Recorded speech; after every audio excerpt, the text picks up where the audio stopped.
মুসলমানের সন্তান আল্লাহর নারাজির কাজে, আল্লাহর অসন্তুষ্টির কাজে সে ভালো বোধ করে, তার অন্তর অসুস্থ হয়ে গেছে, ইবাদতের স্বাদ উঠে গেছে। এর অন্যতম কারণ হলো বিশ্ব স্বাস্থ্য সংস্থা বলছে 2030 সালের মধ্যে পৃথিবীর সবচাইতে বেশি পরিমাণে যে রোগে মানুষ আক্রান্ত হবে সেটার নাম বাপ মাকে বাধ্য করা হবে যে টাকা দিবা, তোমার চোখের সামনে তোমার ছেলে মেয়ে নষ্ট হবে, খরচ তুমি দিবা, 100 মিটারের মধ্যে তাদের কাছেও যেতে পারবা, যা খুশি তারা করবে। হারাম সম্পর্কের, জেনার সম্পর্কের ব্যাপারে মানুষ খুল্লম খোলা বলে। অবৈধ কাজের সঙ্গী এই পরিচয় নির্দ্বিধায় দেয়া হচ্ছে। ইয়া আল্লাহ ইয়া আল্লাহ ইয়া আল্লাহ ইয়া আল্লাহ।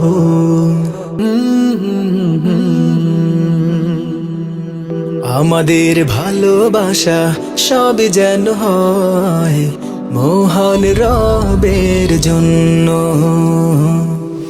রাগ ক্ষোভ ঘৃণাগুলো তাও যেন হয় শুধু প্রভু তোমারই জন্য।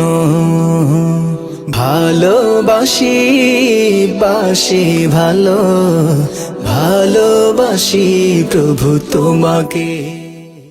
একজন ইমানদারের কাছে, একজন মুমিনের কাছে সবচেয়ে মূল্যবান অ্যাসেট, সবচেয়ে মূল্যবান সম্পদের নাম হলো ঈমান। ইমানদারের কাছে ঈমানের চাইতে গুরুত্বপূর্ণ কোনো সম্পদ আর দ্বিতীয়টি হতে পারে না।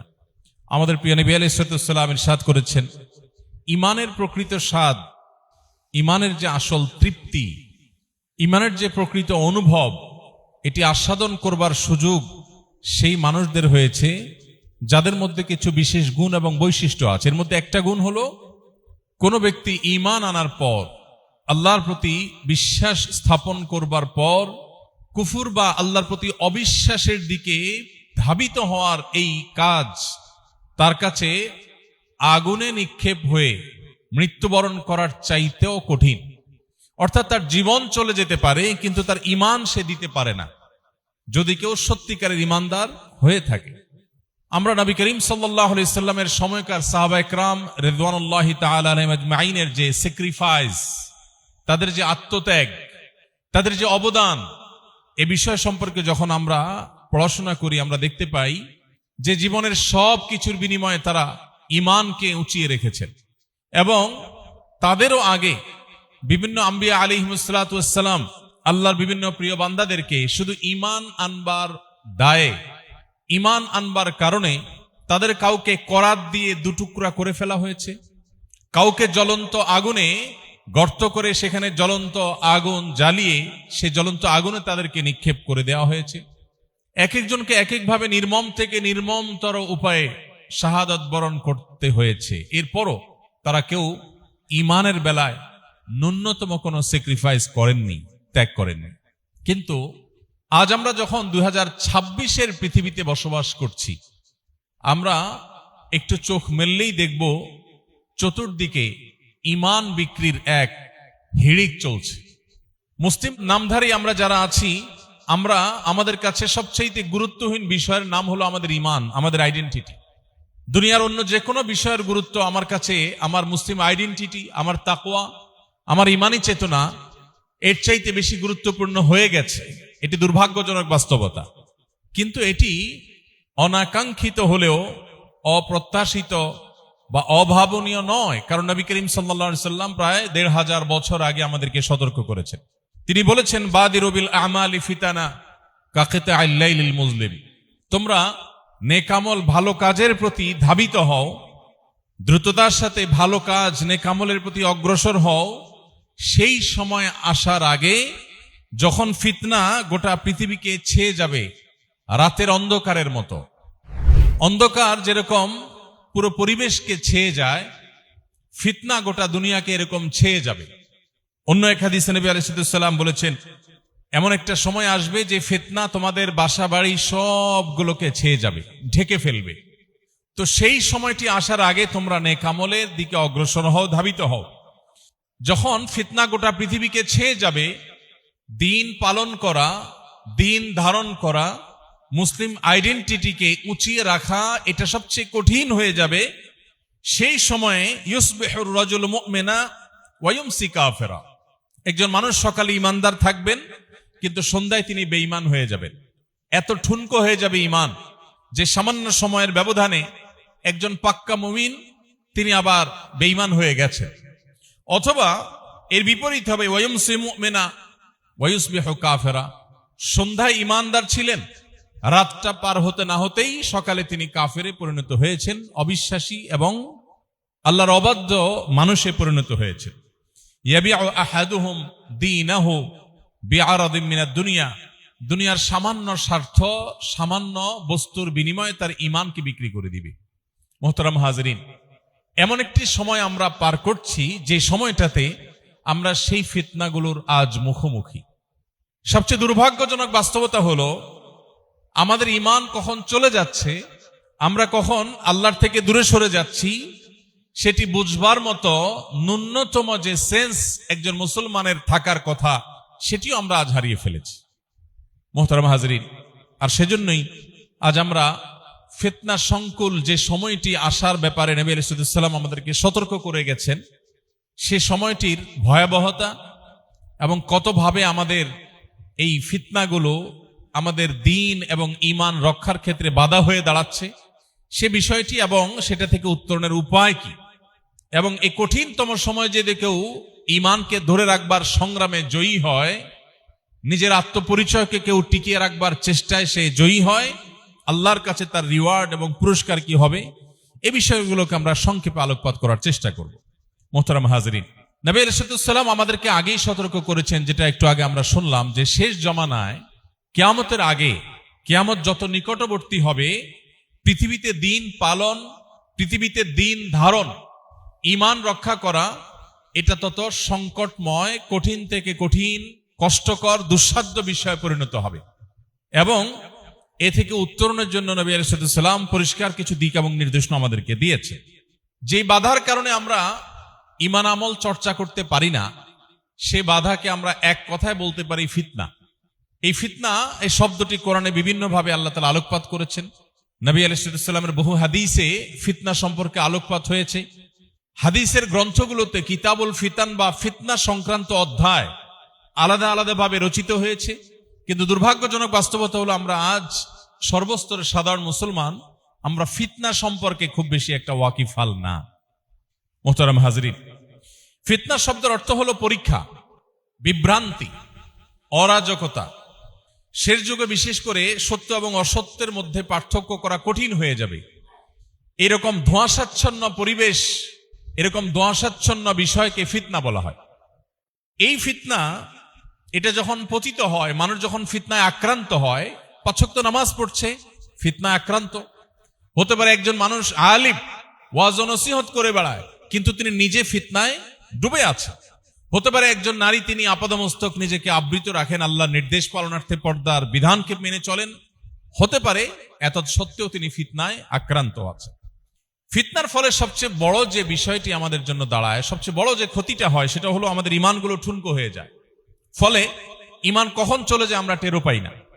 দ্বিতীয়ত, ফিতনার ফলে ইবাদতের প্রতি অনীহা তৈরি হয়। আজ যেদিকে তাকাবেন, অনেক মুসলমান আছেন যিনি আসলে ভালো মুসলমান হওয়ার চেষ্টা করেন এবং তার চেষ্টার কোনো ত্রুটি নাই, সদিচ্ছার কোনো ত্রুটি নাই। তিনি চান তিনি আল্লাহর ওলি হতে, আল্লাহর প্রিয় বান্দা হতে, তিনি চান নেককার মানুষ হতে, আব্দে সালেহ হতে, কিন্তু কেন জানি হয়ে ওঠে না। শত সহস্র মানুষের এই মনোবেদনা, অসংখ্য অগণিত মুসলমানদের মনের এই কষ্ট আছে যে তারা খুব নেককার মানুষ হয়ে উঠতে চান, কিন্তু দিন শেষে এটা করতে পারেন না। রমজান এলে কত আমল করবার সদিচ্ছা জাগে, কিন্তু রমজান পার হয়ে চলে যায়, তেমন কিছু করা হয়ে ওঠে না। তো এই জিনিসগুলো হয়ে থাকে মূলত ফিতনায় আক্রান্ত থাকার ফলে। একজন অসুস্থ মানুষ যেরকম অনেক সময় যে কোনো খাবারের স্বাদ আস্বাদন করতে পারেন না, অনুভব করতে পারেন না, ঠিক একইভাবে ফিতনায় ডুবে থাকা মানুষ ইবাদতের স্বাদ, ইবাদতের তৃপ্তি পান না। ফলে তার কাছে ইবাদতটা এটা এনজয় করার মতো বিষয় বা তৃপ্তিদায়ক বিষয় না হয়ে বরং তার কাছে বোঝা হয়ে যায়। যেমন নামাজ, আমরা আজকাল বেশিরভাগ মানুষ নামাজ পড়ি, কিন্তু এটা আমাদের এক ধরনের প্রেসার, আল্লাহর পক্ষ থেকে দেওয়া বোঝা, নাউজুবিল্লাহ, একটা চাপ, একটা দায়িত্ব মনে করি। এটা যে আমার নিজের বেঁচে থাকার জন্য প্রয়োজন, নট অনলি এর বিনিময়ে আল্লাহ আখিরাতে দিবেন, দুনিয়াতেই যে এটা আমার বেঁচে থাকার জন্য অত্যন্ত গুরুত্বপূর্ণ।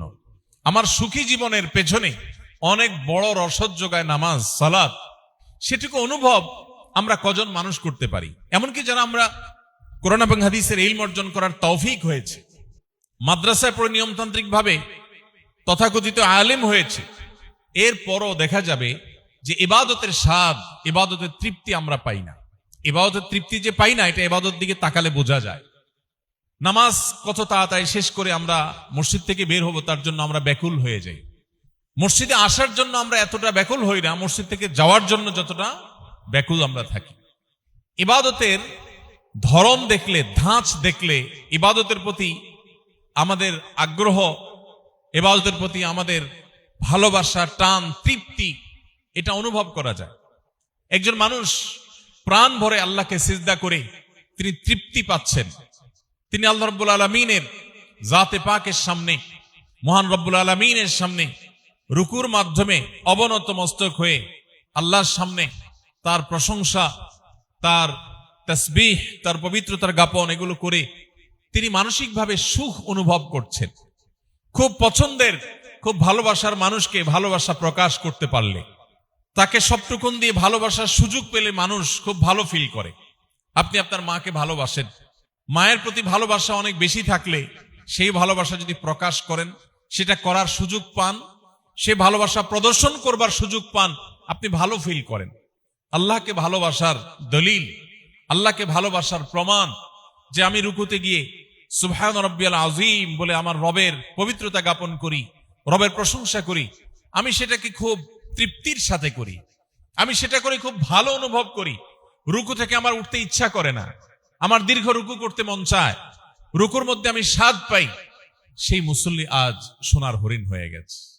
নবী ইরশাদুস সালাম যে সতর্ক করেছেন, একটা সময় আসবে মসজিদ ভর্তি মুসল্লি পাওয়া যাবে, কিন্তু একজন মানুষও থাকবে না যার অন্তর নামাজের প্রতি পরিপূর্ণ মনোযোগের সাথে সালাত আদায় করবার মতো অন্তর নিয়ে তিনি আদায় করছেন। এরকম মানুষ একজনও পাওয়া যাবে না। সবাই হুলস্থুল করে জাস্ট দায় সারবার চেষ্টা করবে, যেন আল্লাহ তাআলা একটা বোঝা চাপিয়েছেন, নাউজুবিল্লাহ, এটা শেষ করতে পারলে আমি বাঁচি, এটা যে আমার বেঁচে থাকার জন্য প্রয়োজন, এটা যে আমার আখিরাতের জন্য প্রয়োজন, আমার দুনিয়ার সুখের জন্য প্রয়োজন, এই রিচুয়াল যে আমার মানসিক প্রশান্তি এনে দিবে, আল্লাহর সাথে কানেকশন গড়ে দিবে, এটা যে আমাকে অদৃশ্য অবর্ণনীয় তৃপ্তি এনে দিবে, পৃথিবীর সকল সুখ, পৃথিবীর সকল তৃপ্তির চাইতেও বেশি তৃপ্তি যে আল্লাহ এই ইবাদতের মধ্যে রেখেছেন, সেই অনুভব, সেই অনুভূতি আমাদের থেকে হারিয়ে গেছে। এটি ফিতনার কারণে হয়ে থাকে। মানুষ যখন ফিতনা আক্রান্ত থাকে তখন তার অন্তর অসুস্থ হয়ে যায়, আর এই অসুস্থ অন্তরে তার হারাম কাজ করতে ভালো লাগে, সে নাজায়েজ কাজ করতে ভালো ফিল করে, অনুভব করে, ভালো কাজ করতে তার তেমন আগ্রহ বোধ হয় না।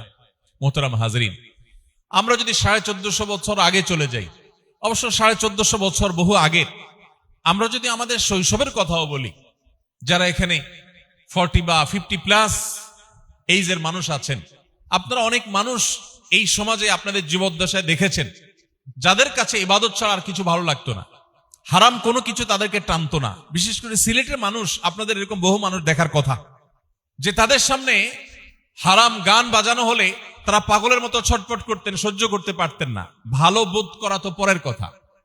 ঠিক একটি মাছ পানি থেকে তুলে এয়ার কন্ডিশনের কোন রুমে দামি কার্পেটের উপর তাকে শুইয়ে রাখলেও সে যেরকম শান্তি পেত না, বা সে যেরকম শান্তি পাওয়ার কথা না, ঠিক একইভাবে একজন আল্লাহর সত্যিকার অর্থে আল্লাহর প্রতি ইমানদার বান্দা, যে মনে করে যে আল্লাহ তার রব, যে মনে করে আল্লাহ তার সৃষ্টিকর্তা, যে বিশ্বাস করে মনে প্রাণে যে আল্লাহর সামনে তাকে দাঁড়াতে হবে, যার বিশ্বাস আছে যে আল্লাহর সামনে পুঙ্খানুপুঙ্খ হিসাব দিতে হবে, যে বিশ্বাস করে জান্নাতের, যে জান্নাতের শুরু হবে কোনো শেষ হবে না, যে জান্নাতের নাজ ও নেয়ামত পৃথিবীর কোনো কিছুর সাথে তুলনীয় না, যে ব্যক্তি আল্লাহর জাহান্নামে বিশ্বাস করে, আল্লাহর অবাধ্য হলে তার জন্য জাহান্নামের আগুনে নিক্ষেপ করা হবে, সে আগুন পৃথিবীর আগুনের চাইতে কমপক্ষে 70 গুণ বেশি উত্তপ্ত হবে।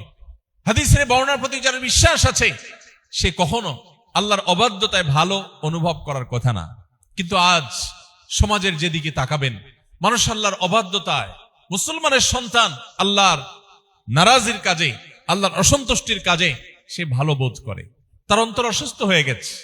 একজন অসুস্থ মানুষ যেরকম মিষ্টি জিনিসও তার কাছে তিতা অনুভব হয়, ঠিক একইভাবে ইবাদতের স্বাদ উঠে গেছে। এর অন্যতম কারণ হলো যে আমরা আখিরি জামানায় যে সময়টাতে দিন পালন করা অত্যন্ত সংকটপূর্ণ বিষয়, দিন পালন করা অত্যন্ত কঠিনতর বিষয়, এবং দিন ধারণ করা এটা অত্যন্ত কঠিনতর বিষয়। মোহতারাম হাজিরিন, এই সব কিছুর মূলে হলো ফিতনা। এর ফলশ্রুতিতে মানুষের অন্তর কঠিন হয়ে যায়, অন্তর বিগলিত হয় না। সাহাবা ইকরাম, আমাদের সালাফে সালেহিন, ইসলামের ইতিহাসের পূর্বসূরি যে সমস্ত মনীষীরা ছিলেন, একটি কথা থেকে একজন মানুষের হেদায়েত হয়ে গেছে। আর এখন কোরআন কারীমের আয়াতের পরে আয়াত আমরা অর্থ সহকারে পড়ি, চোখের সামনে দিয়ে চলে যায়, আমাদের জীবনকে কোনো পরিবর্তন করে না। আল্লাহর ভয়ে আমাদের অন্তরগুলো বিগলিত হয় না। আমরা মুসলমান দাবি করি, কিন্তু ইসলামের কোনো ফিল, অনুভব আমাদের ভেতরে নেই। এর অন্যতম কারণ নবীজি সতর্ক করে গেছেন। তিনি 1400 বছর আগে সতর্ক করে গেছেন, সময় আসবে যখন ফিতনা সব কিছুকে ছেয়ে যাবে, ঈমান ঠুনকো হয়ে পড়বে, দুর্বল হয়ে পড়বে, অন্তর কঠোর হয়ে যাবে, আল্লাহ থেকে মানুষ দূরে সরে যাবে, তার কাছে দুনিয়ার সব ভালো লাগবে, আল্লাহর ইবাদত ভালো লাগবে না। এই ভয়ঙ্কর কঠিন পরিস্থিতি আসার আগে ইবাদতের দিকে ধাবিত হও।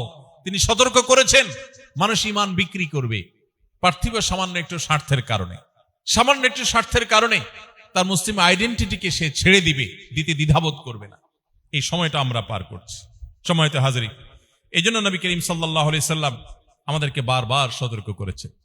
আমরা সেই সতর্কীকরণটাকে যদি গ্রহণ করে জীবনকে গড়তে চাই, তাহলে এই যুগের ফিতনাগুলো সম্পর্কে আমাদের ওয়াকিফাল হতে হবে। আমাদের জানতে হবে যে কোন কোন ফিতনা আছে। এই যুগে যে সমস্ত ফিতনা আমাদের ঈমানকে, আমাদের মুসলিম আইডেন্টিটিকে ধ্বংস করে দিচ্ছে, এর মধ্যে অন্যতম বা সবচেয়ে বড় ফিতনার বিষয় হলো আদর্শিক এবং ঈমানি ফিতনা। আমাদের ঈমানের জন্য যে ফিতনা, সেই ফিতনাগুলো, এগুলোর আলোচনা অনেক দীর্ঘ, সময় সাপেক্ষ বিষয়। আমি শুধু এইটুকু বলবো যে আজ এমন বহু বিষয় আমাদের সামনে আসছে, বিশেষ করে তরুণদেরকে আমরা বলতে চাই, যে বিষয়গুলো আমাদের ঈমানকে নড়বড় করে দেওয়ার জন্য, ঈমানকে দূর করে দেওয়ার জন্য অত্যন্ত ভয়ঙ্কর ভাবে কাজ করছে। মুসলমানদের ঈমানকে সন্দেহের মধ্যে ফেলে দেওয়ার জন্য শয়তান এবং তার অনুসারীরা, আল্লাহ কোরআনে কারীমে শয়তানকে দুই ভাগে ভাগ করেছেন। এক হলো মানুষ শয়তান, আর একটা হলো জিন শয়তান। জিন শয়তানের অনুসারী যে মানুষ শয়তানরা আছে, তারা মানুষের ঈমানকে নষ্ট করবার জন্য বহুবিধ উপায় তারা অবলম্বন করে। এর ভিতরে একটা হলো কনফিউশন তৈরি হয়, সন্দেহ তৈরি হয়, এরকম বিভিন্ন প্রশ্ন তুলে অ্যাবসোলিউট রাইট এবং পরিপূর্ণভাবে নিরঙ্কুশ সত্য কোন বিষয়কে আপনি সন্দেহের মধ্যে ফেলে দিতে পারেন। আপনার পিতৃ পরিচয়, আপনার আপন ভাই বোনের পরিচয়, এগুলো নিয়েও যদি আপনাকে কনফিউশন তৈরি করবার জন্য প্রশ্ন করে, এই প্রশ্ন আপনাকে কনফিউশনে ফেলে দিতে পারে। নিরঙ্কুশ সত্য বিষয়কে মানুষের অন্তরে সন্দেহের দানা বেঁধে দেওয়ার জন্য কিছু প্রশ্ন ছুড়ে দেওয়া যথেষ্ট। আর এই যাতে কনফিউশন গুলো সবচেয়ে বেশি তৈরি করে ইবলিস। এই জন্য বলেছি আমি, ইবলিসের অনুসারী যে মানুষগুলো আছে, মানুষ শয়তান, এরা সমাজে নানান কনফিউশন তৈরি করছে। মুসলমানের সন্তানরা এই সমস্ত কনফিউশন গুলোর কারণে, সন্দেহের কারণে অনেকের ঈমান ঠুনকো হয়ে আছে। চক্ষু লজ্জা মানুষের সামনে বলতে পারে না। তার ইসলামের প্রতি আস্থার ঘাটতি তৈরি হয়েছে। শয়তান তার মনে নানা ওয়াসওয়াসা ঢুকিয়েছে, কুমন্ত্রণা ঢুকিয়েছে। আমি আগে বলেছি, কুমন্ত্রণা বা ওয়াসওয়াসা বা এই জাতীয় কনফিউশন তৈরি করবার মতো প্রশ্ন, এগুলো একেবারে নিরঙ্কুশ সত্য বিষয় যদি কারোর অন্তরে বা কারোর মাথায় একবার গেঁথে দেয়া হয়, মুহূর্তের জন্য হলেও তিনি সে বিষয়ে চিন্তা করেন, এবং এই চিন্তা ভাবনা কখনো কখনো তাকে ভয়ঙ্কর রকমের সন্দেহের লেভেলে নিয়ে যায়। এটা একটা ফিতনা যেটা এখন চলমান আছে। আমরা আল্লাহকে নিয়ে, দ্বীনের অনেক বিষয় নিয়ে শয়তানের তৈরি করা অনেক প্রশ্ন দেখছি। নবী করিম সাল্লাল্লাহু আলাইহি সাল্লামকে যখন এরকম কোন সন্দেহ তৈরি হওয়ার মতো বিষয় কারোর মাথায় আসার কথা বলা হয়েছে, তখন তিনি বলেছেন, কারোর মনে এরকম সন্দেহ আসে সে যেন আল্লাহর কাছে পানা চায় শয়তান থেকে। কারণ মনের ভিতরে এই ধরনের চিন্তা আসার মানে হলো শয়তান উপস্থিত হয়েছে, সে অ্যাক্টিভ হয়ে গেছে, এবং শয়তানের অস্তিত্ব অনুভব করে সাথে সাথে কেউ যদি আউযু বিল্লাহি মিনাশ শাইতানির রাজিম পাঠ করে, ইনস্ট্যান্ট সাথে সাথে সে অন্তর থেকে যদি আল্লাহর কাছে সাহায্য প্রার্থনা করে, তার অন্তরে ঈমানের শক্তি অনুভব করবে, সে ফাইট করতে পারবে শয়তানের সে ওয়াসওয়াসার সাথে। আর যদি কেউ সে ওয়াসওয়াসাকে নিয়েই ধরে থাকে, সেটাকে রুট ধরে সামনে অগ্রসর হতে থাকে, তাহলে সে যত বড় বুদ্ধিমানই হোক না কেন, তার ঈমান ধরে রাখা কঠিন থেকে কঠিনতর বিষয়ে পরিণত হবে। মোহতারাম হাজিরিন, আজকে ঘরে ঘরে আজ নাস্তিক্যবাদ, এগোনাস্তিক্যবাদ, সংশয়বাদী মুসলমান এটা আজ তৈরি হচ্ছে।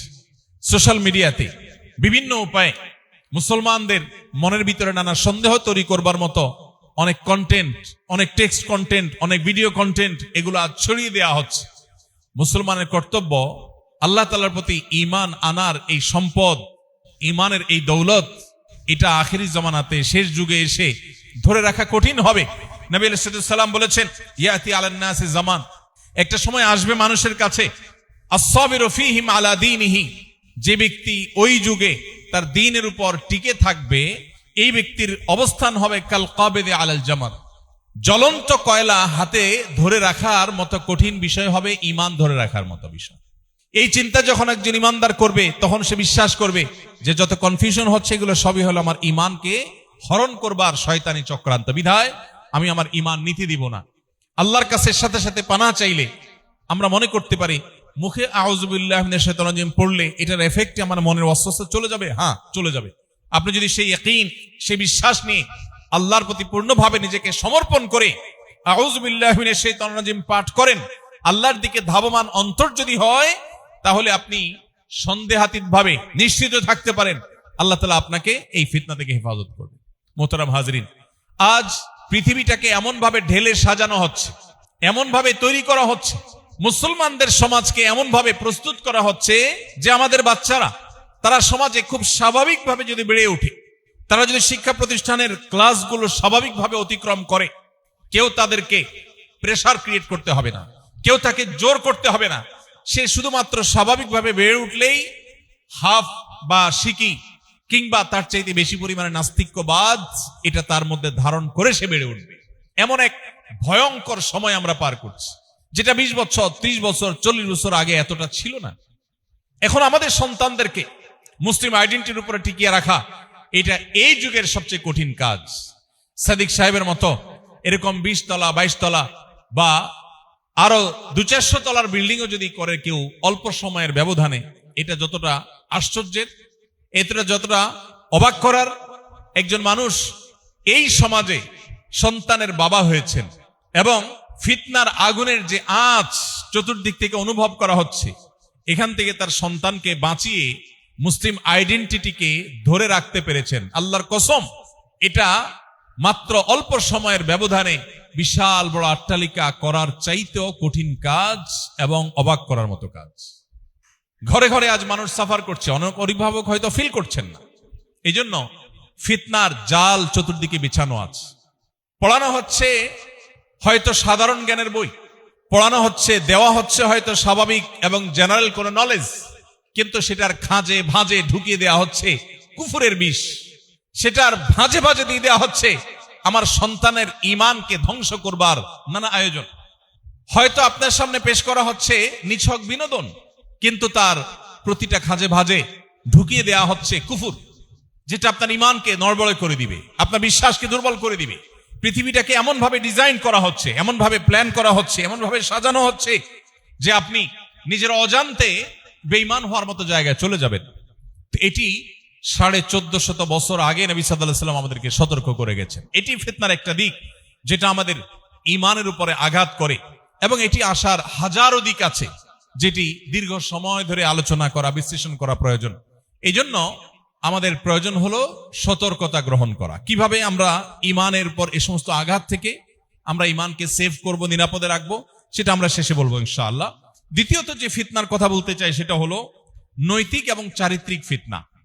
এটা বিশেষ করে গোটা পৃথিবীর উপর এমন ভাবে অ্যাপ্লাই করা হচ্ছে, এমন ভাবে প্রয়োগ করা হচ্ছে, আজকের পৃথিবীতে চারিত্রিক সততা এটা গল্পের সেই তথাকথিত সোনার হরিণ, স্বর্ণের হরিণ পাওয়া এটা যেরকম কঠিন বা অসম্ভব, আজ পৃথিবীর যেই কোনো সমাজে সেরকম যুবক এবং তরুণ পাওয়া কঠিন হয়ে গেছে, যে যুবক এবং তরুণ তার চরিত্রকে সকল প্রকার কলঙ্ক থেকে বাঁচাতে পেরেছে, অপবিত্রতা থেকে, নোংরামি থেকে রক্ষা করতে পেরেছে, যে শুধু হালাল এবং বৈধ সম্পর্কের জন্য অপেক্ষা করেছে, মুহূর্তের জন্য কোন হারামের ছিটা ফোঁটা তার গায়ে লাগতে দেয়নি, সেরকম নিষ্কলুষ, সেরকম পুত পবিত্র তরুণ পাওয়া এই সমাজে এখন স্বর্ণের হরিণ পাওয়ার চাইতেও কঠিন বিষয়ে পরিণত হয়েছে।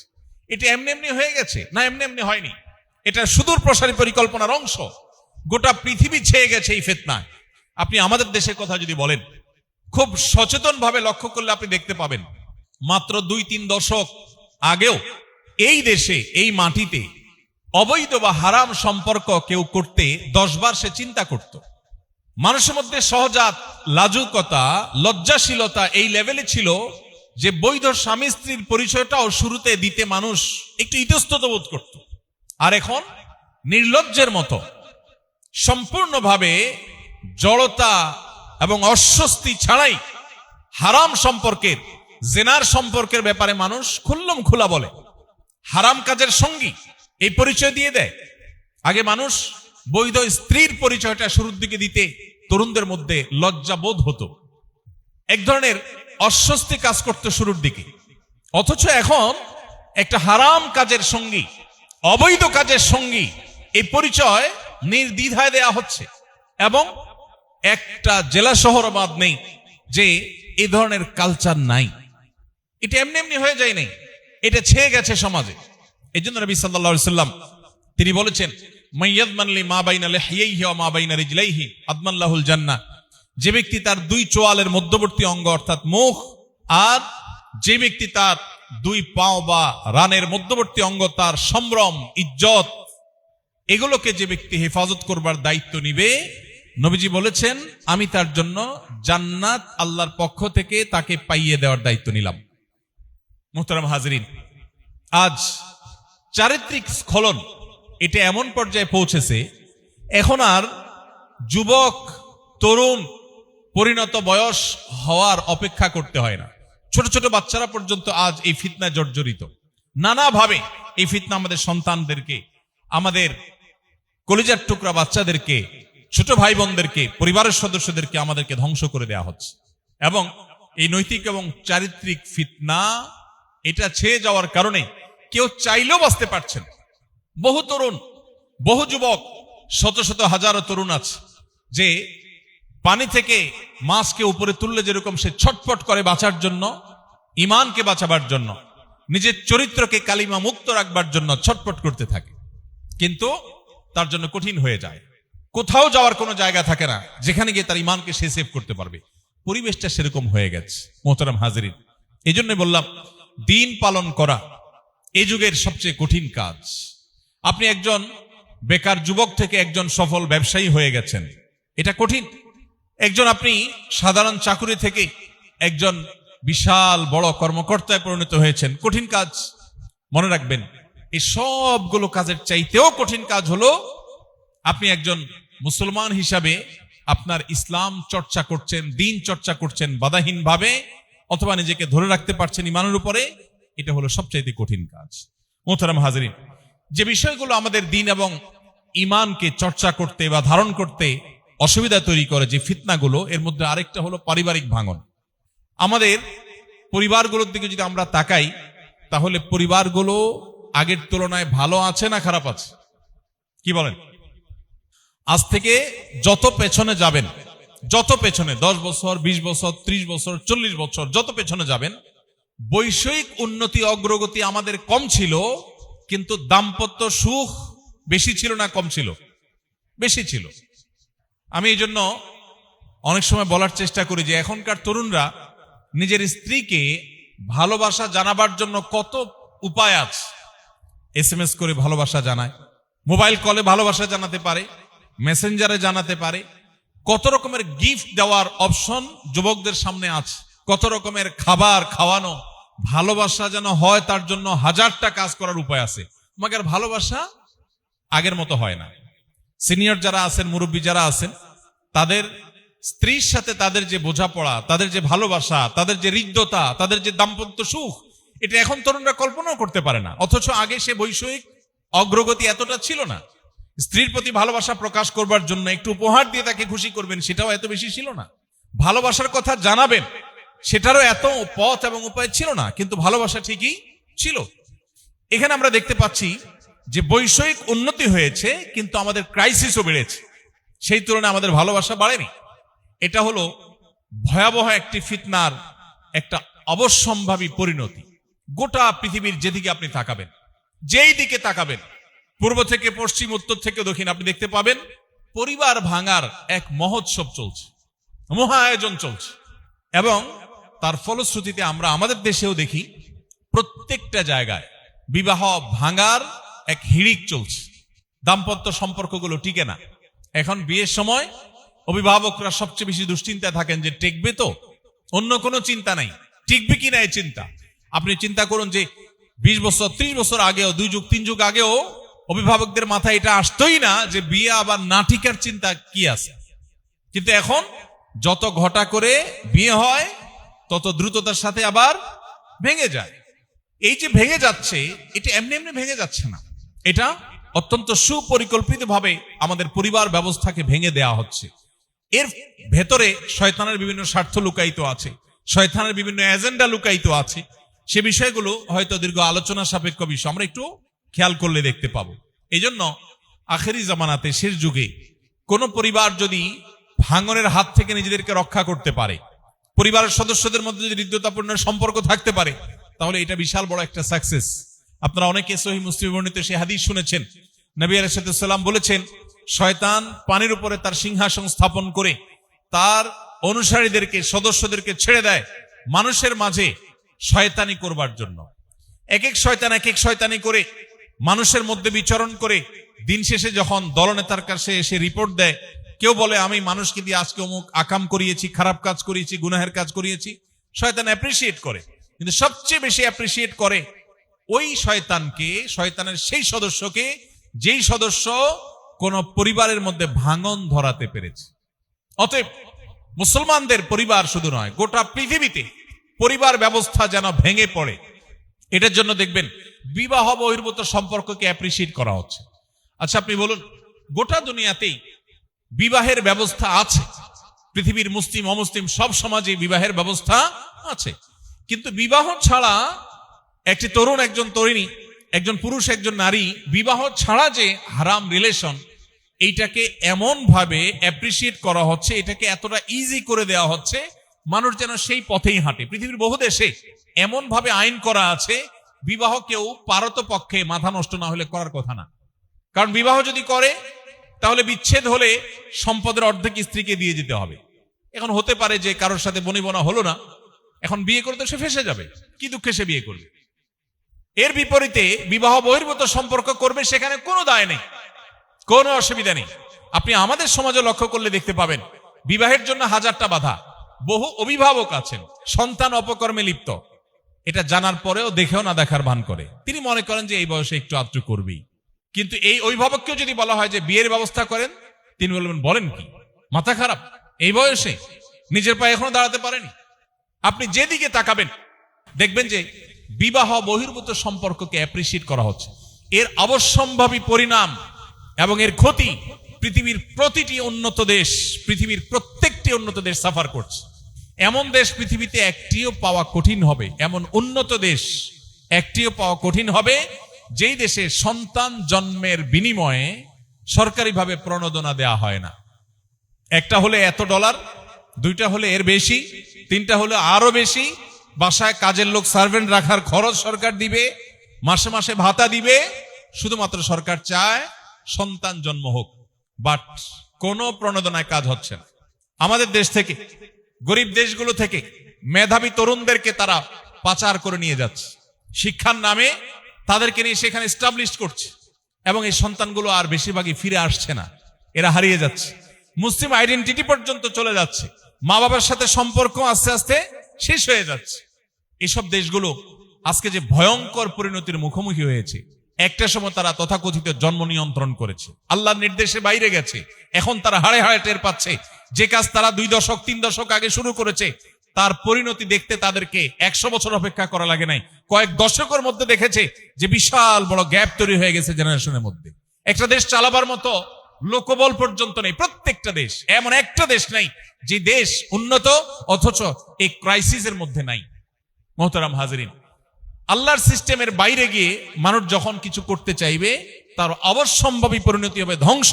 ইসলাম ছাড়া পৃথিবীর কোনো কল্যাণ কোথাও নিহিত নেই।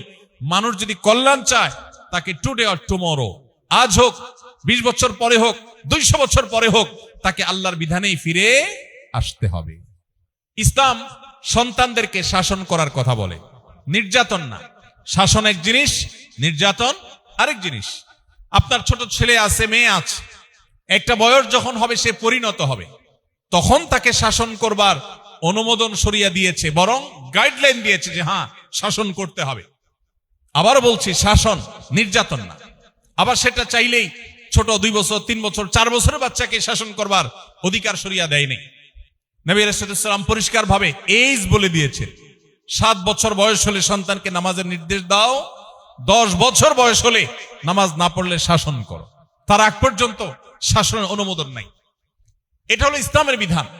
কিন্তু পশ্চিমা আইডিওলজি দাঁড়ালো আমাদের দেশে, আমাদের ব্রেইনও দখল করে ফেলেছে। আমরা তাদের মুখরোচক কিছু কথা শুনে আমরা বিভ্রান্ত হয়েছি। এই যে ফিতনা, তারা আমাদেরকে চমক দেখিয়েছে, ধারণ করে বুঝিয়েছে যে দেখো একটা বাচ্চা, তাকে ফ্রিডম দেওয়া উচিত।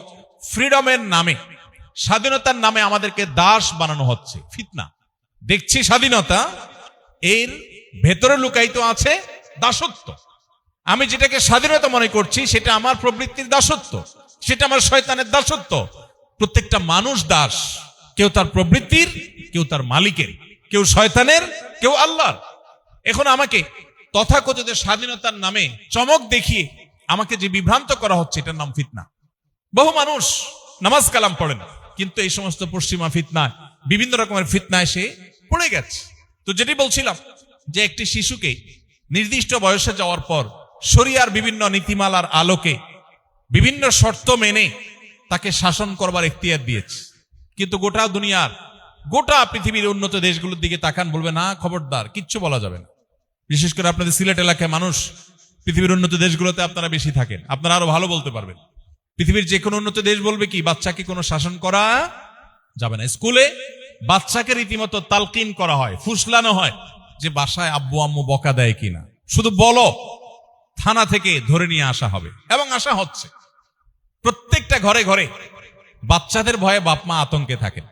একটু জোরে ধমক দিলেও, স্কুলে নালিশ করলে পুলিশ এসে বাপ মাকে ধরে নিয়ে যাবে, এবং এরপরে বাপ মাকে বাধ্য করা হবে যে টাকা দিবা, তোমার চোখের সামনে তোমার ছেলে মেয়ে নষ্ট হবে, খরচ তুমি দিবা, 100 মিটারের মধ্যে তাদের কাছেও যেতে পারবা, যা খুশি তারা করবে। আজকে সম্ভবত দেখেছি সিঙ্গাপুরে আইন করা হয়েছে, 9 বছরের বয়সও যদি হয় তাহলে টিজ করার দায়ে বেত্রাঘাত করার পারমিশন সরকারিভাবে দেয়া হয়েছে। আমি এই নিউজটা দেখে একটু হাসলাম। শরীয়ত যে শাসন করার অনুমোদন দিয়েছে সেটা নিয়ে আমরা হাসাহাসি করলাম, আমরা খুব জাতে উঠলাম যে আমরা অনেক আধুনিক, স্মার্ট, ইসলাম অনেক সেকেলে, কিসের বাচ্চাকে আবার শাসন করে, তাদের স্বাধীনতা আছে, তাদের নিজস্ব চিন্তা থাকা উচিত, তারা নিজেরা বেড়ে ওঠা উচিত। এই সমস্ত আজগবি এবং মুখরোচক, শুনতে ভালো শোনা যায়, এই টাইপের কথাবার্তা আমরা বলেছি। যখন ফেসে গেছি তখন আবার ফিরেছি শরিয়ার পথে, এবং অন্য কোনো পথ খোলা নেই। মোহতারাম হাজিরিন, এটা একটা ফিতনা যে আমরা মুখরোচক অনেক কিছু শুনছি, বিভিন্ন ইজম আমাদেরকে দারুণভাবে অনুপ্রাণিত করে, আমরা শুনে খুব ভালো ফিল করি, মাশাআল্লাহ আমরা বোধহয় জাতে উঠছি, আমরা অনেক স্মার্ট হচ্ছি, কিন্তু আমরা শরিয়া থেকে সরে যাচ্ছি। আজ ঘরে ঘরে সেই মুসলমান ভরা, 5 ওয়াক্ত নামাজ পড়া মুসলমানদের মধ্যে বহু মুসলমান আছে যারা আল্লাহর বিধানের প্রতি সেই আস্থা নাই, পশ্চিমা আইডিওলজির উপরে যে আস্থা তাদের মধ্যে তৈরি হয়েছে, এটা ফিতনা। এই জন্য নবী সাল্লাল্লাহু আলাইহি ওয়াসাল্লাম আল্লাহর কাছে প্রতিদিন নামাজের আখিরি বৈঠকে দোয়া মাসুরার জায়গায় তিনি যে দোয়া করতেন, এই দোয়ার মধ্যে আল্লাহুম্মা ইন্নী যালামতু নাফসি যুলমান কাসীরার পাশাপাশি আরেকটা দোয়া ছিল। সে দোয়া কি? আল্লাহুম্মা ইন্নী আউযু বিকা মিন আযাবিন নার ওয়া আযাবিল কবর ওয়া আউযু বিকা মিন ফিতনাতিল মাহইয়া ওয়াল মামাত। আল্লাহ, জীবন এবং মরণের ফিতনা থেকে, বেঁচে থাকার মধ্যে পৃথিবীতে বহু ফিতনা আছে, দেখতে মনে হয় ভালো, কিন্তু পরিপূর্ণ অন্ধকারে সেটা আমার জন্য ক্ষতিকর জিনিস, বাট আমার কাছে মনে হচ্ছে ভালো। আল্লাহ, আমি ভালো মনে করে আগাবো, অথচ তার শেষ ঠিকানায়, শেষ মাথায় গন্তব্য হলো জাহান্নাম। এটাই ফিতনা। এই জন্য নবী করিম সাল্লাল্লাহু আলাইহি ওয়াসাল্লাম আমাদেরকে সতর্ক করেছেন। আল্লাহ তাআলা আমাদেরকে, আমাদের চরিত্রকে, আমাদের পরিবারকে ঈমান এবং আমলের জন্য হার্মফুল বিষয়গুলো থেকে বেঁচে থাকার তৌফিক দান করুন। ফিতনার বিষয়ে আল্লাহ তাআলা আমাদেরকে সচেতন এবং সতর্ক থাকার তৌফিক দান করুন। মোহতারাম হাজরিন, আরেকটা বড় ফিতনার বিষয় হলো দৃষ্টির ফিতনা এবং ডোপামিনের অ্যাটাক। আজ সোশ্যাল মিডিয়ার এই যুগে চোখের জেনা এমন এক ভয়াবহ ব্যাধিতে পরিণত হয়েছে, কেউ চেষ্টা করলেও তার জন্য বেঁচে থাকা সহজ না, এমন ভাবে ডিজাইন করা হয়েছে। একদিকে মত প্রকাশের স্বাধীনতা, ব্যক্তি স্বাধীনতা ইত্যাদি মুখরোচক বিভিন্ন স্লোগান দিয়ে আমাদের বোনদেরকে পর্দাহীন করা হয়েছে। মেয়েদেরকে স্বাধীনতা দেওয়ার নাম করে তাদেরকে জাস্ট ভোগের বস্তুতে পরিণত করা হয়েছে। তাদেরকে এমন ভাবে উপস্থাপন করা হয়েছে যে পুরুষের চোখের আধারে পরিণত হয়েছে, কিন্তু তাদেরকে বলা হচ্ছে তোমরা এর মাধ্যমে স্বাধীন, তোমরা এর মাধ্যমে নিজের অধিকার স্বাধিকার চর্চা করছো। ফিতনা। এর মাধ্যমে আজ আমরা ইবাদতের স্বাদ হারিয়ে ফেলছি, আমরা নেকামলের প্রতি কোনো আগ্রহ বোধ করি না, আমাদের আসল সম্পদ অনেক আগে হারিয়ে গেছে। আমরা শুধু গতানুগতিক কিছু রিচুয়াল, কিছু আমল, কিছু ইবাদতের মধ্যে মগ্ন থাকি, কিন্তু অন্তঃসার শূন্য হয়ে গেছে, আমাদেরকে শেষ করে ফেলা হয়েছে। মোহতারাম হাজরিন, ঠিক একইভাবে আরেকটা বড় ফিতনা হলো ডোপামিন, সাময়িক আনন্দ, সাময়িক বেদনা। বিশেষ করে সোশ্যাল মিডিয়ার যে এডিকশন, ছোট ছোট শর্টস, রিল, এগুলোর পেছনে আমরা প্রতিদিনে এক একটা মানুষ 2-4 ঘন্টা 6 ঘন্টা পর্যন্ত প্রতিদিন আমরা ব্যয় করছি। এটা কেন করছি?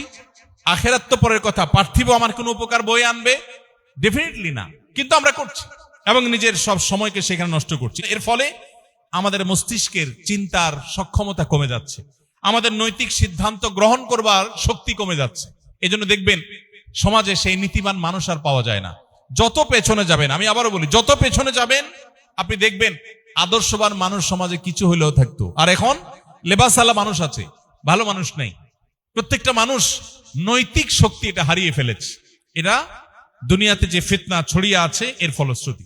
ঠিক একইভাবে আরেকটা ভয়ঙ্কর বিষয় হলো যে এই সময়টাতে আমরা গোটা বিশ্বে মানুষ পার্থিব জাগতিক উন্নতি করছে, আমাদের জীবন যাপনের মান উন্নত হচ্ছে।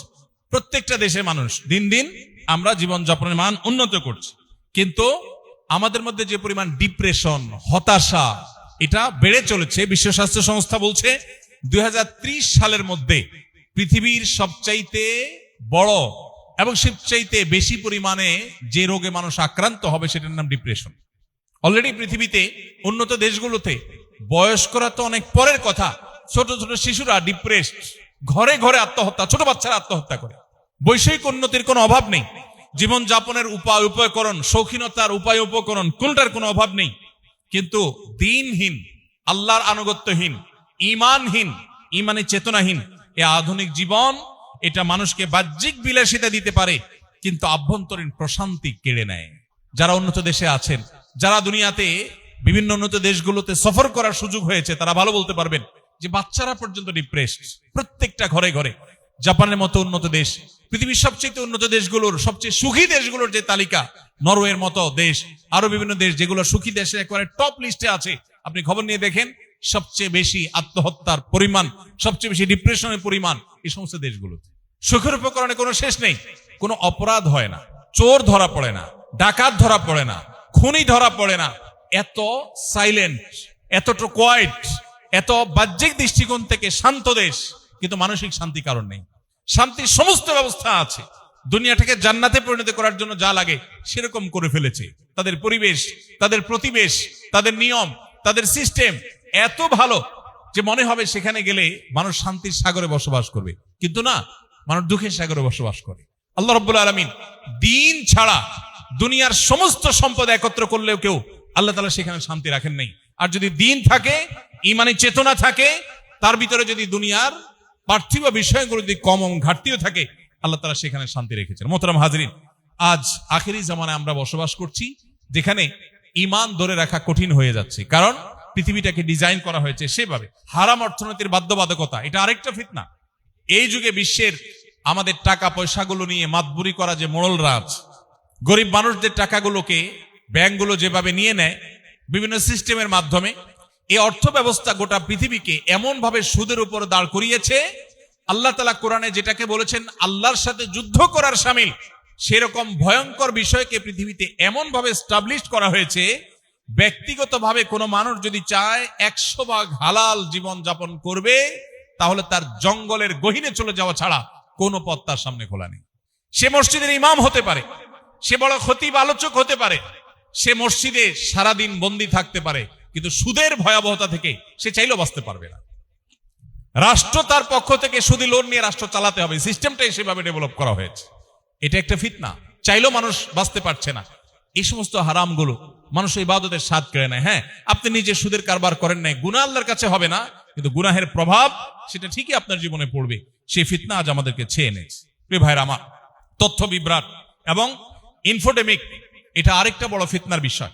আমরা দেখি আজ যেটাকে সাদা হিসাবে দেখানো হচ্ছে বা যেটাকে ভালো হিসাবে দেখানো হচ্ছে, ডিজাইন করা হচ্ছে, সেটা আসলে ভালো না। গোটা পৃথিবীতে দেখবেন ইসলামের অনেক বিধিবিধানকে আসামির কাঠগড়ায় দাঁড় করানো হয়েছে। ইসলাম চর্চা করে সে মানুষগুলোকে কালার্ড করে রাখা হয়েছে, কিন্তু এর বিপরীতে আল্লাহর অবাধ্য হোক, কেউ নাফরমান হোক, ইসলাম থেকে দূরে সরে যাক, সেটাকে অ্যাপ্রিসিয়েট করা হচ্ছে। তো আজকের পৃথিবী যেটাকে ভালো বলছে অনেক ক্ষেত্রে সেটা খারাপ, আবার যেটাকে খারাপ বলছে অনেক ক্ষেত্রে সেটা ভালো। মানুষের জন্য কঠিন হয়ে যাচ্ছে, দরু হয়ে যাচ্ছে কোনটা ভালো কোনটা মন্দ সেটা নিরূপণ করা। আল্লাহ রাব্বুল আলামিন এরকম ফিতনা সংকুল সময়ে আমাদের ঈমানকে হেফাজত করার তৌফিক দান করুন, আমাদের মুসলিম আইডেন্টিটিকে আল্লাহ তাআলা বাঁচাবার তৌফিক দান করুন। সম্মানিত হাজিরিন, এই পরিস্থিতিতে আমরা কিভাবে রক্ষা করব নিজেদেরকে? নাম্বার 1, ফিতনা সংকুল এই সময়ে আমাদের ইবাদত এবং দ্বীন চর্চা যেখানে কঠিন হয়ে পড়ছে, এই সময়টাতে ফিতনা থেকে বেঁচে নিজের ঈমান আমলকে রক্ষা করবার জন্য প্রথম যে জিনিসটি দরকার সেটা হলো ইলম। যদি আমরা পর্যাপ্ত কোরআন এবং হাদিসের ইলম হাসিল করি এবং ফিতনা সম্পর্কিত ধারণা আমরা অর্জন করি, তাহলে বেঁচে থাকাটা ইজি হবে। আমাদের যে লাইফস্টাইল, আমাদের যে খাদ্যাভ্যাস, আমাদের যে ফুড পিরামিড ডেভেলপ করা হয়েছে, এটার মধ্যেও খাঁজে ভাজে বহু ফিতনা ঢুকিয়ে দেওয়া হয়েছে। সেটা দীর্ঘ আলোচনার বিষয়। তো এগুলো সম্পর্কে যতটা আমরা জানতে পারবো ততটা আল্লাহ আমাদেরকে হেফাজত করবেন, যত বেশি জানা যাবে। দ্বিতীয়ত আরেকটা উপায় আছে ফিতনা থেকে বাঁচার জন্য, সেটা হলো আল্লাহ বলেছেন, ইয়া আইয়ুহাল্লাযীনা আমানু ইন তাত্তাকুল্লাহ ইয়াজআল লাকুম ফুরকানা। হে ঈমানদারগণ, তোমরা যদি আল্লাহকে ভয় করো, প্রকৃত অর্থে অন্তর যদি তাকওয়া তোমরা অর্জন করো, ইয়াজআল লাকুম ফুরকানা, আল্লাহ তোমাদেরকে সত্য অসত্য, ভালো এবং মন্দের মধ্যে পার্থক্য করবার সক্ষমতা দিয়ে দিবে। তাহলে কেউ যদি তাকওয়ার সর্বোচ্চ লেভেলে যাওয়ার চেষ্টা করে, সন্দেহের ঊর্ধ্বে থাকার চেষ্টা করে, সে সবসময় আল্লাহকে সন্তুষ্ট করার পথে থাকে, আল্লাহ অসন্তুষ্ট হতে পারে ন্যূনতম সন্দেহ হয়, সেই পথ থেকেও বেঁচে থাকে, অর্থাৎ এজ এ মুসলমান সে নো কম্প্রোমাইজের লেভেলে থাকে, সে অন্য সবকিছুর সাথে কম্প্রোমাইজ করে, ইসলামের বেলায় কম্প্রোমাইজ করে না, আল্লাহর বিধানের ক্ষেত্রে কম্প্রোমাইজ করে না, নবীজির আদর্শের ক্ষেত্রে কম্প্রোমাইজ করে না, এই লেভেলের মুত্তাকি যদি কেউ হতে পারে, আল্লাহ তাআলা তাকে ফিতনার সময়ে ভালো কোনটা মন্দ কোনটা সেটা আল্লাহ তাআলা তাকে দেখিয়ে দিবেন, তার জন্য স্পষ্ট হয়ে যাবে, আল্লাহ তাকে সেভ করবে। তৃতীয়ত, ফিতনা থেকে বাঁচার জন্য আল্লাহর কাছে বিভিন্ন দরখাস্ত সাবমিট করার পদ্ধতি নবীজি শিখিয়েছেন। যেমন একটা দোয়া আমরা বলেছি একটু আগে, আত্তাহিয়াতুর পরে দুরুদের পরে দোয়া মাসুরার জায়গায় নবী রাসূলুল্লাহ সাল্লাল্লাহু আলাইহি ওয়াসাল্লাম পড়তেন মাঝে মধ্যে, কোন সময় সে দোয়াটা আমরা পড়তে পারি, আল্লাহুম্মা ইন্নী আউযু বিকা মিন আযাবিন নার ওয়া আযাবিল কবর ওয়া আউযু বিকা মিন শাররি ফিতনাতিল মাহইয়া ওয়াল মামাত ওয়া আউযু বিকা মিন শাররি ফিতনাতিল মাসিহিদ দাজ্জাল।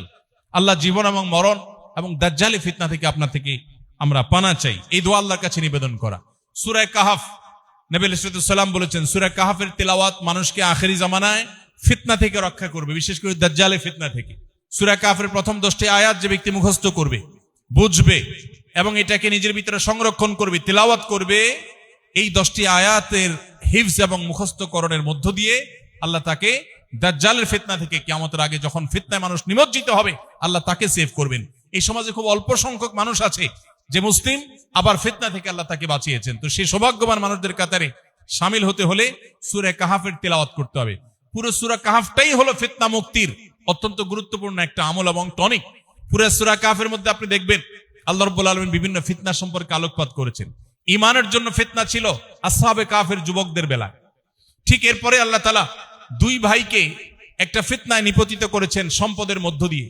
একজনকে অডেল সম্পদ দিয়েছেন, সে আল্লাহর নাফরমানি করেছে, তার ধ্বংস আল্লাহ করেছেন। আবার আরেকজনকে একই সাথে আল্লাহ তাআলা অডেল সম্পদ দিয়েছেন, তিনি আল্লাহর কৃতজ্ঞতা আদায় করেছেন, আল্লাহ তাকে সেভ করেছেন। তাহলে সম্পদের ফিতনার আলোচনা সূরা কাহাফে আছে। এরপরে সূরা কাহাফে আপনি দেখতে পাবেন সেখানে ইলমের ফিতনা রয়েছে। খিজর আলাইহিস সালামের সাথে মুসা আলাইহিস সালামের যে যাত্রা ছিল, এখানে ইলমের ব্যাপারটিতে মুসা আলাইহিস সালামের কাছে অস্পষ্টতা ছিল, আল্লাহ তাআলা তার জন্য সেটা স্পষ্ট করেছেন। ইলমটা কখনো কখনো মানুষকে ফিতনায় পতিত করতে পারে। এই আসহাবে কাফের পরে সূরা কাফের মধ্যে খিজির এবং মুসা আলাইহিস সালামের ঘটনার বিভিন্ন প্রেক্ষাপট সেই অর্থাৎ ইলমের ফিতনার বিষয়টির প্রতি ইঙ্গিত করে। এরপরে সর্বশেষ দেখবেন আপনার সূরা কাফের মধ্যে আরো বিবিধ ফিতনার সম্পর্কে আলোকপাত করা হয়েছে। তো এই জন্য সূরা কাফের তেলাওয়াত আমাদেরকে ইনশাআল্লাহ ফিতনা থেকে বাঁচতে সাহায্য করবে।